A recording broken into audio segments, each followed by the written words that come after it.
welcome back to B Mother Reviews, everybody. Today we've got from Sideshow Collectibles, this is Pyotr Rasputin. And now that I've got the customary terrible Russian accent out of the way, this beast is of course better known as Colossus, longtime member of the X-Men.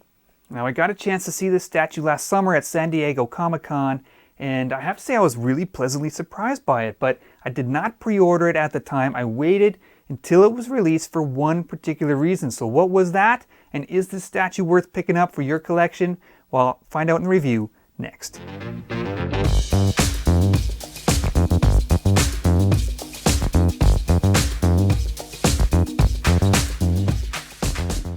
Alright, so before we dive too deep into the review, I gotta give a big shout out to the guys at the Good Guys store for helping make this review possible. After you're done watching the review, make sure to check them out on Instagram. They got a really nice page there. They feature all kinds of collectibles, so it's a good follow. Make sure to check them out. Alright, Colossus, growing up, he was kind of a simple Russian farm boy. I mean, he was content to stay at home, back in the motherland, Siberia, and just work the family farm. And in his spare time, he loved to paint. I mean, he's a fairly deep thinker, philosophical type of guy, and he just kind of lived a peaceful life.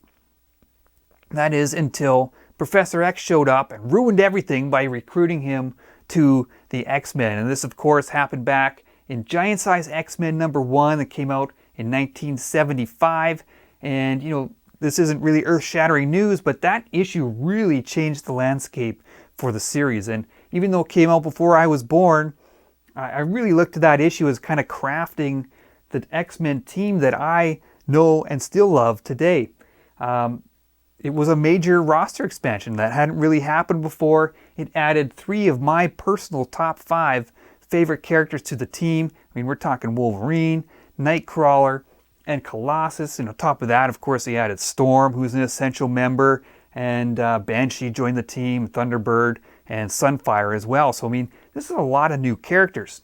Now, when I was a kid, the characters that I was drawn to had to basically meet 2 criteria. They had to look awesome, and they had to have awesome powers. And Colossus really hit the mark for me on both of those. I don't know what it is about his armored appearance, but I was always drawn to it. I always thought he just looked menacing, intimidating. He just looked awesome. And, of course, his power is to cover his entire body with this compound called organic steel. Now, on the Marvel list of strong metals, that ranks just kind of a couple notches below adamantium and vibranium. So, I mean, it's an extremely strong substance, and when he's all armored up, he's almost impervious to damage. And of course, also enhances his strength many, many times. I mean, he can lift, several tons, and he'll go toe-to-toe with just about anybody. I mean, the likes of the Juggernaut, he's going to slug it out with those guys. He's almost literally a tank. I mean, he's the muscle for the team, which kind of contrasts quite a bit with his very peaceful, good-natured personality, as I mentioned earlier. Colossus, I mean, he's one of my favorite X-Men, as I said. He's been around a long time. He's really been kind of a mainstay on the team since he debuted way back then. And one of my biggest beefs with the X-Men movies is they never really made good use of Colossus. I mean, he was in there, for about 30 seconds maybe in the movies, and then they'd get rid of him. You never see him again. So does this statue deserve more than 30 seconds in your collection? Let's start talking sculpt and design next and find out.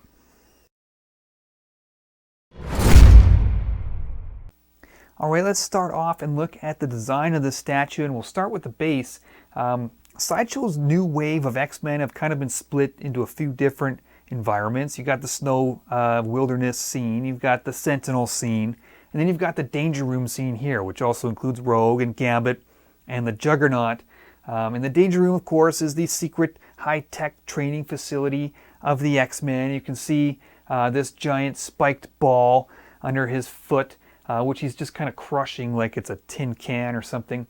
It's got these Wolverine claw marks on the back, which is kind of a nice little Easter egg. But what I like most about the base is these 3 pieces of debris here, which really tie in with the Juggernaut base, where he's crashing through the door between the X-Mansion and the Danger Room.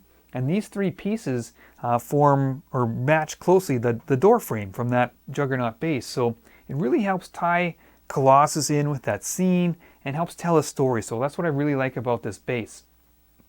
Now Colossus himself, he's had a few different looks over the years. More recently he's had kind of a full jumpsuit type thing. For a while he had the Juggernaut powers and wore the domed helmet, and there was a Phoenix Force costume for a little while. There's an X-Force costume, but mostly this is the look that I think most people are going to think of. It's definitely what I envision when I think of Colossus, and that's the knee-high red boots, the red Speedos, and the red and yellow shirt with the pointy shoulders. Originally, the old school Colossus had kind of a He-Man style wristband, but then later on in the 90s, the Jim Lee look, he had these bigger armored gauntlets. So, most of the characters seem to be based on that 90s era from the current Sideshow line, so this definitely fits in well with them. I like that they didn't get too crazy trying to modernize this suit. It's basically straight out of the comic books. I mean, they've added some seams and panel lines, and there's some wrinkles in there to give it that realistic look. They've added some detail to the boots here, but largely this is straight off the comics, and that's what I really like about this costume. You'll notice Lockheed up on his shoulder here. That is the exclusive piece. It comes with the exclusive version only, and as you know in the comics, Colossus has a romantic relationship with Kitty Pryde, and Lockheed is her little pet dragon. So not only does this exclusive kind of give you a little glimpse into the backstory and personal life of the character, it again also ties him in with the rest of that Danger Room scene, because as you probably know, the Juggernaut exclusive piece is a little Kitty Pryde. So again, tying everything together, I really like that about this Danger Room scene. Now the statue is sculpted by Daniel Bell, who's absolutely one of the biggest stars in this industry. Gina and Charles and I had the absolute pleasure of interviewing him on a recent episode of Shelf Space, and he's one of the nicest guys around. He's got an absolutely incredible story, and he's insanely talented, and he's done a really amazing job here.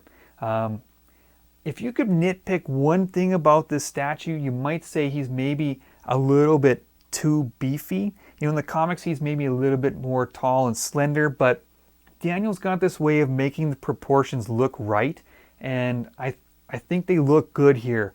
You can see he's just bulging with muscles. I mean, look at these arms. The biceps are just massive, the shoulders, his chest, the bulging muscles on his quads. I mean, this guy's an absolute specimen. I mean, he's an absolute beast, and you can just see it just by looking at him. The pose, I mean, it's a simple pose. On the surface, he's just kind of walking, but he's walking with a purpose. You can see it. He's, got his gaze fixed on the Juggernaut, likely. He's just crashed into the Danger Room, and he's ready to throw down. You can just tell by looking at him. It's not just a simple walk. As I said, it's a menacing walk, and you can just see it by looking at him. Probably my favorite part about this sculpt is the face. He's got very hard features, very angular, gives him a very chiseled appearance, and that just really helps add to the armored look and feel of the character. You can tell that he's got this organic steel all over his skin. It looks really, really cool. It's just a tremendous sculpt and design. I think Sideshow did an absolutely amazing job here.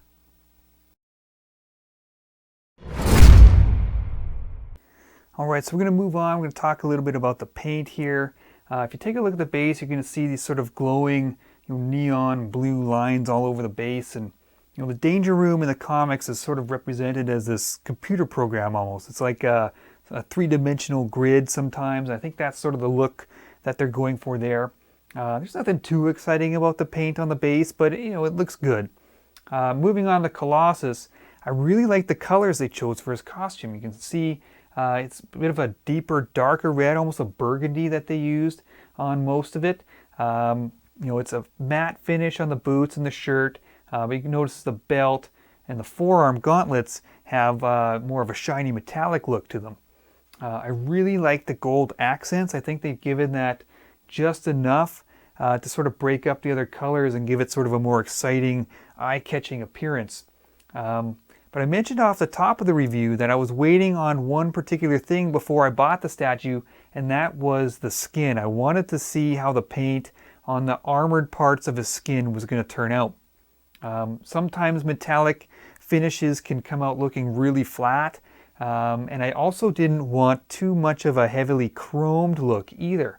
And this paint finish on his skin, I think, is a nice balance in between those two looks. You still get a nice metallic sheen to his skin, but you're not losing any of the detail that you would if it was maybe chromed too heavily. And in fact, if you look at his eyes, there's actually irises there. So I think if it was chromed, you wouldn't see those. And I really like that look. It adds some life to the statue. So they did a really nice job there. So I'm happy that I waited, but I'm also happy with the results. So it turned out really well. Lockheed, I really like the bright purple. I like this little splash of color that he adds to the statue. You know, it's not an essential exclusive part, but again, it adds to the story, and I love the splash of color that he adds. So the paint job overall is pretty solid.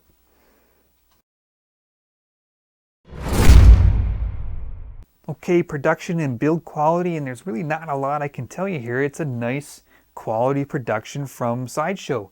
You know, Colossus himself, he's got a big metal peg under his right foot. His left foot just sits loose onto the base. The base itself is largely one piece. This big spike ball comes permanently attached. These pieces of debris just fit in with a magnet, and it's a nice strong hold there. With the body, both forearms and the head are separate pieces, and they just stick on with magnets. And again, it's a nice strong hold. Lockheed also attaches with a magnet, and one thing to note there is his little hand here kind of wraps around the ridge of his shirt. So just line that up, and then you'll feel that magnet sort of suck him down into place, and it's a pretty solid feeling connection. I don't think Lockheed's gonna just randomly fall off. He's on there pretty good and secure. So, you know, it's a big statue. It's a nice quality, heavy feel to it. It's just, as I said, it's a nice quality production from Sideshow. I really have no complaints about it in that department.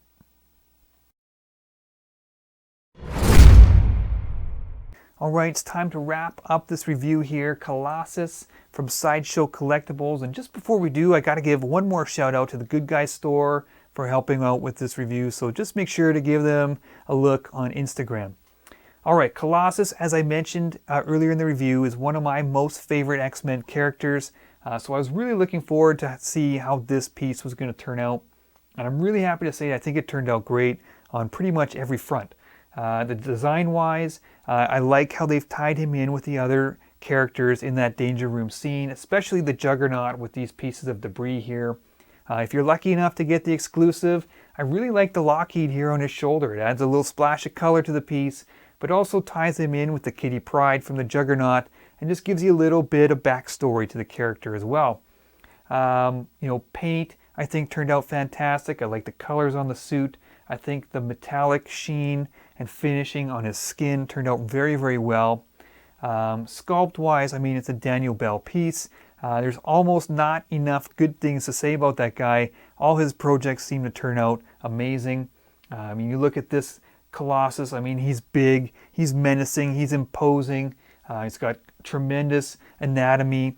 This guy is absolutely the beast of a character that you expect for Colossus.